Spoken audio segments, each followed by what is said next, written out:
Le temps passe et Paname reste le même. Dans le bon comme dans le mauvais on l'aime. Le temps passe et Paname reste le même. Dans le bon comme dans le mauvais on l'aime. Le temps passe et Paname reste le même. Dans le bon comme dans le mauvais. En fait, on traînait souvent parce qu'on était jeunes et qu'on n'avait pas trop d'argent. On traînait beaucoup sur la place Émile Goudot, qui est juste ici, qui est une place assez centrale de Montmartre. On y était vraiment tout le temps, on sortait tout le temps là-bas, on restait dehors à boire des bières et tout. Où on passait juste nos soirées à zoner dans Montmartre. Et donc tout convergeait à chaque fois vers la place Émile Goudot, qui est une place parfaite pour faire la teuf en fait, où t'as pas de voiture qui passe, tout le monde. C'est un lieu de passage et tout le monde s'arrête avec sa bière, joue avec sa guitare. Et donc c'est la place Émile Goudot et c'était vraiment un peu le symbole d'un rassemblement. C'est un lieu où le cœur de la bande se retrouvait beaucoup le soir quand il n'y avait pas de bar ouvert ou juste pour pas payer trop cher avec des bières de l'épicerie quoi. Et un jour on s'est intéressé au nom de Émile Goudot, qui est le nom, le mec qui a donné son nom à la place quoi.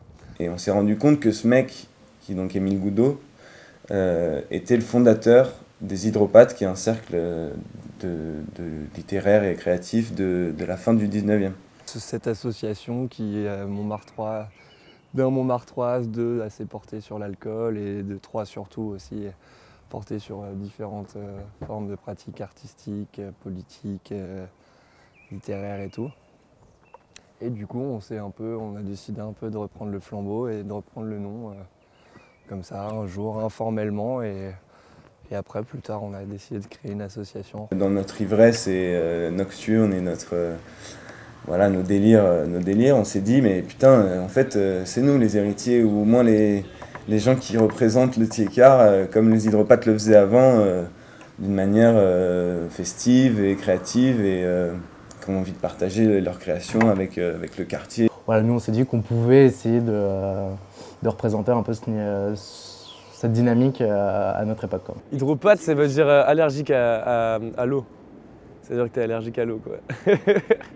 Donc avec un jeu de mots avec son nom, Goudot supporte pas l'eau. On est tous constitués d'eau à 70%, donc si l'eau nous rendait vraiment malade, ça serait un peu... Et du coup, c'est assez marrant dans cette dimension. Ouais. Déjà, bon, le nom nous fait marrer. L'idée de reprendre l'idée d'un groupe artistique comme ça, et puis ouais, la tradition du quartier, parce que c'est là où on est tout le temps, où on picole. Mais c'est vrai que dans les Hydropathes, il y a une tendance forte à l'alcool, on va dire. Et du coup, ça va bien avec le truc, quoi. Et puis après, c'est au second degré, quoi. Enfin, l'eau, il faut boire de l'eau dans la vie, c'est le plus important. J'avoue que ça donne envie d'avoir à boire, y a-t-il des amis en vie? Après la pluie à boire d'hier soir à l'eau. Aujourd'hui tu restes à l'eau, tu pars en chalasso. Tu rappliques hélico à cette terrasse, qu'on se mette la race au soleil. C'est le dernier tango à Buenos Aires, l'heure de la pétanque à Marseille. Du match à Manchester, ça lève des pintes en Bavière. Il me faut de l'air, faut noyer cette journée dans un verre qui durera au moins 10 tournées. C'était un groupe Facebook à la base pour se tenir au courant de ce qui se passait le week-end. On sortait beaucoup. Et de se dire qui fait quoi, on va où, rendez-vous à tel bar. On a commencé par organiser des teufs dans les maisons des différents potes. Et après, à partir de là, on a commencé à organiser des grosses teufs à la campagne entre nous, parce que le groupe c'était déjà une 50aine de personnes. Donc on louait car, on achetait 300 € de saucisses et tout, donc une petite organisation déjà. On s'est dit, ce serait cool qu'on puisse développer un peu notre délire pour les gens, faire profiter aussi les potes un peu plus largement que dans notre cercle restreint de potes proches, dans nos soirées un peu déjantées de campagne ou d'appartements parisiens. Et après, comme il y avait plein de gens qui faisaient de l'art, on s'est dit collectif et on s'est dit teuf, quoi. On allait peut-être avoir l'opportunité de faire des événements en notre nom grâce à notre attachement au quartier. Les gens sont venus nous voir en nous disant on a entendu que vous aviez tout ce qu'il fallait, des bénévoles, des DJ, vous aviez plein de gens motivés pour faire des événements. Donc on nous a proposé des coprods assez rapidement. L'une des premières teufs qu'on a fait, c'était au Pigalion là, en 2012. Et il y avait, je sais pas, 1000 personnes quoi, mais tout le monde était serré comme des sardines, nous on kiffait, on était derrière et tout. Mais il n'y avait pas du tout, c'était assez cher, les boissons à l'intérieur étaient très chères, on était quand même avec des gros mafieux et tout. Et je sais pas, il n'y avait pas encore cette idée de se dire est-ce qu'on ferait pas des choses pour auquel on irait et pour faire vraiment plaisir aux gens, qui changent un peu, plus accessible et qui changent d'habitude, quoi. Et on n'avait pas encore cette politique de prix bas, mais ça nous a très vite touchés. Les clubs de format classique, on en a tous eu un peu marre. Marre de devoir dépenser 40 balles pour aller en teuf dans un endroit pseudo-alternatif, parce qu'au final c'est des hangars, mais la pinte elle est quand même à 8 balles, donc personne s'y retrouve. Déjà, souvent c'est des machines à fric, les boîtes. Et puis les gens, ils vont vraiment pour claquer, pour être pris en photo, machin. Et c'est très faux, quoi. Être comme des moutons à consommer, un peu une reproduction vraiment du modèle un peu dominant capitaliste appliqué à la fête, quoi.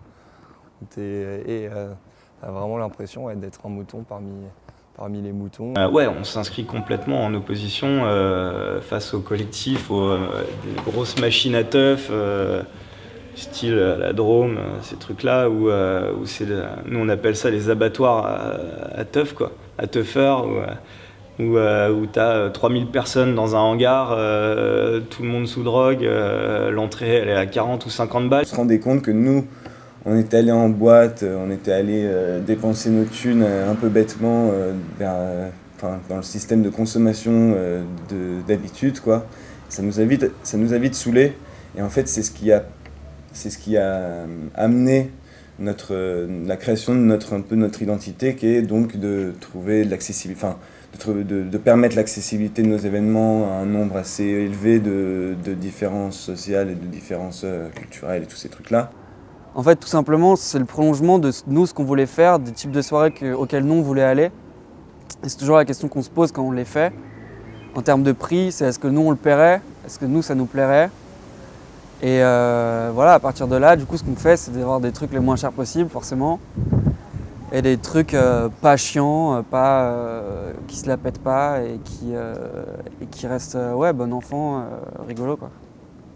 Et c'est ce que nous on essaye de faire. C'est un événement qui soit à la fois éclectique et où tout le monde puisse venir, quoi. On s'est dit, nous on veut faire des choses vraiment différentes de tout ce qui se fait. L'événement de main d'œuvre, il était un peu particulier. C'était un peu vraiment notre événement manifeste, où on a essayé de mettre en œuvre tout ce en quoi on croyait sur la teuf et sur ce qui se passait autour. C'était dans un lieu complètement réaménagé par nous. On a bossé une semaine pour tout déblayer. Parce que l'idée de cet événement, c'était vraiment de créer un univers, quoi. De créer cet univers autour du cirque, des gitans, tout ça. Donc coloré cirque, et en même temps où c'est un peu en gros bordel, quoi, avec cette ambiance justement qu'on a un peu chez les hydropathes, genre gros bordel, grosse beule, quoi. Voilà, nous on part dans ce délire-là. Est-ce que vous voulez venir avec nous dans cet univers? On vous y invite, alors voilà comment ça va se passer. On a mis en place de la scéno. Les gens, quand ils rentraient dans le lieu, il fallait qu'ils se sentent quand même un peu dans un autre univers.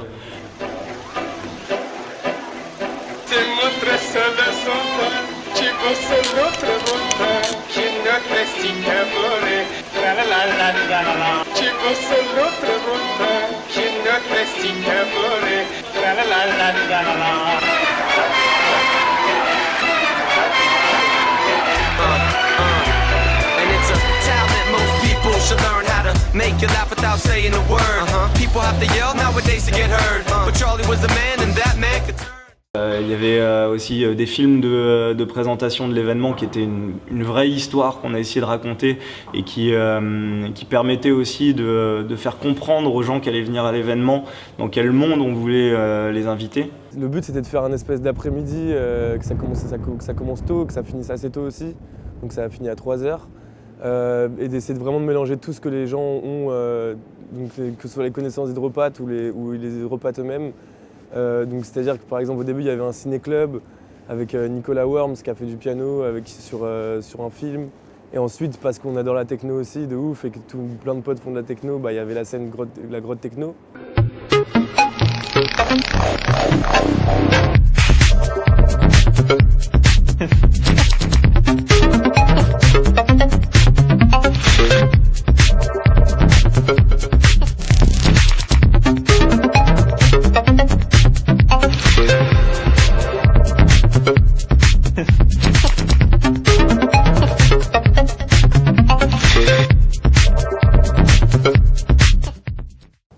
très spacieux avec des activités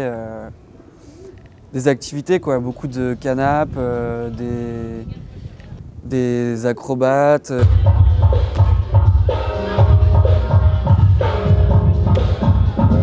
Et à côté de ça, bien sûr, les live concerts, parce qu'il y a plein de groupes qu'on connaît qui sont vraiment bons et on avait envie de les faire jouer pour une fois sur une bonne scène, parce que la plupart du temps c'était sur des scènes grave à l'arrache, et là franchement le Main d'œuvre c'est une bonne scène.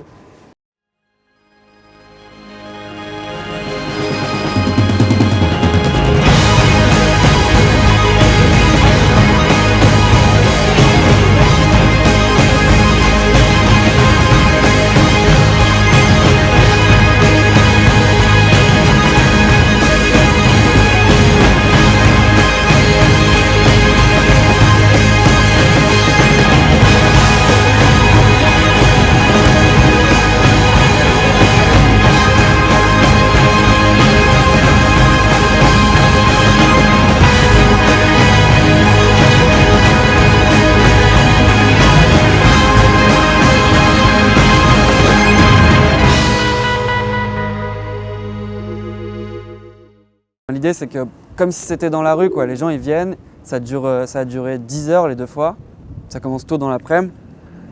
Les gens ils viennent, ils peuvent se poser, et c'est pas comme la boîte où tu vas, tu consommes, tu te fais prendre en photo, tu danses et tu repars. Tu peux passer longtemps, rester sans rien payer et profiter d'un lieu comme si c'était un lieu public, quoi. Le 2000 n'était pas cher, il y avait plein de bénévoles, donc du coup la soirée elle était à 15 €, 10 € avant en pré-vente, donc pour le contenu du truc je trouve que c'est grave honnête. C'était vraiment une atmosphère assez agréable, les gens avaient le sourire.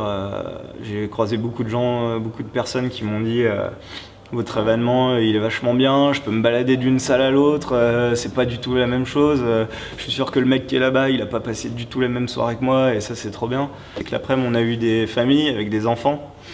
Et ça c'est hyper chaud sur un événement comme le nôtre où on sait qu'il va y avoir beaucoup de monde, où ça va être quand même assez soutenu au niveau sonore et tout ça. Donc réussir à faire venir ne serait-ce que l'après-midi des familles avec leurs gosses et tout, ça c'était vraiment bien, gros point positif.